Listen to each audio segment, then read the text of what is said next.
Чија семе, кога здравата храна може да стане ризик за здравјето. Чија семето е исклучително богато со хранливи материи, но неговото прекумерно консумирање може да предизвика низа несакани ефекти. Според стручните медицински анализи, постојат неколку клучни ризици на кои треба да обрнете внимание. Главни здравствени предизвици.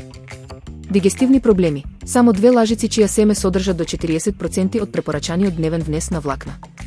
Преголемата количина може да предизвика надуеност, гасови, болки во стомакот или диареја. Се препорачува постепено воведување во исхраната со многу вода. Опасност од задушување, бидејќи овие семиња наблат и се шират во контакт со течност, никогаш не треба да се јадат суви во големи количини. Доколку се прошират во хранопроводот, можат да предизвикаат блокада, особено кај лица со проблеми со голтањето.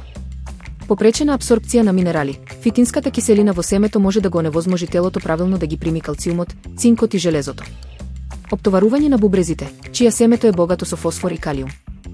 Порција од 100 грама обезбедува дури 55% од дневните потреби за фосфор, што може да биде опасно за лица со оштетени бубрези.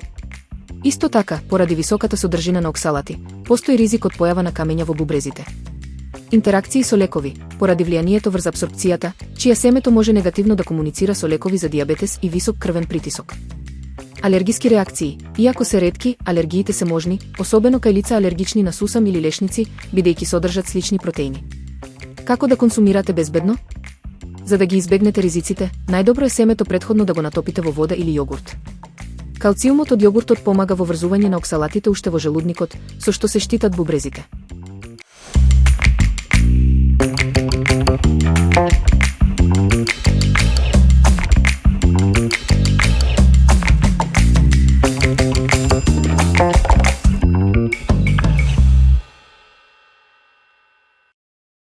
Чоколадни постни коцки со урми и овес. Овој десерт е совршена алтернатива за класичните чоколадни колачи. Користењето на аквафаба, течноста од наут, му дава неверојатна леснотија, додека овесното брашно и сирупот од урми го прават поздрава варијанта на омиленото чоколадно задоволство. Потребни состојки. Аквафаба, 120 мл. Сок од лимон, 1 лажица. Кокосов крем, 3 лажици. Какао, 1 лажица. Темно чоколадо со 70% какао, 50 грама. Кокосово масло, 1 лажица. Сируп од урми, 2 лажици. Овесно брашно, 100 грама.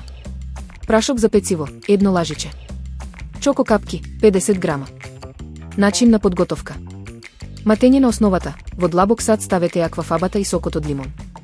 Матете со миксер на најголема брзина околу 5 минути, додека не добиете густа, пенеста и бела смеса слична на снег од белки. Подготовка на чоколадниот дел. Растопете го темното чоколадо на пареа. Во посебен сад измешајте ги кокосовиот крем, сирупот од урми и какаото со помош на жица за матење. Во оваа смеса додајте ги растопеното чоколадо и кокосовото масло, поубаво промешајте. Соединување. Проверете дали чоколадната смеса е изладена, па внимателно додајте ја во садот со изматената аквафаба. Мешајте нежно со лажица за да се зачува воздушноста.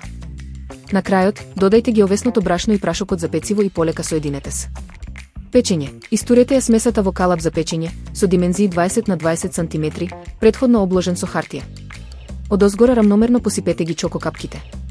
Печете во загреана рерна на 170 степени околу 15 минути. Сервирање. Оставете го колачот целосно да се излади пред да го сечете на коцки и да го послужите.